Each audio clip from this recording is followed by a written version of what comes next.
дар қатори ҷашнҳои миллию мардумӣ ҷашни наврӯз байни мардум мақоми хоса дорад. Наврӯз яке аз қадимтарин ҷашнҳои мардумӣ буда таърихи беш аз 6000 сола дорад ва бо талошҳои президенти ҷумҳурии Тоҷикистон пешвои миллат муҳтарам Эмомалӣ Раҳмон аз ҷониби ЮНЕСКО чун мероси фарҳангии ҷаҳон пазируфта шуд.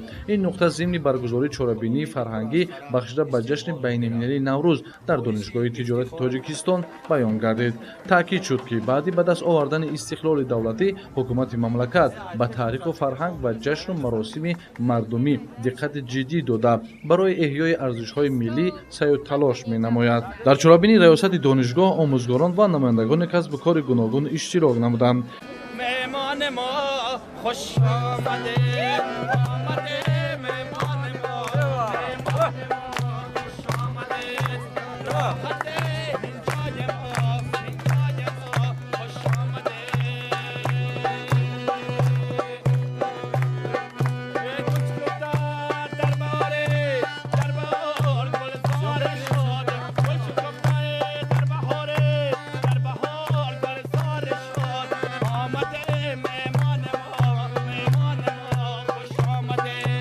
чорабинӣ бо омодагии ҳамаҷонибаи омӯзгорону хонандагон дар сатҳи баланди тантанавӣ доир гардид.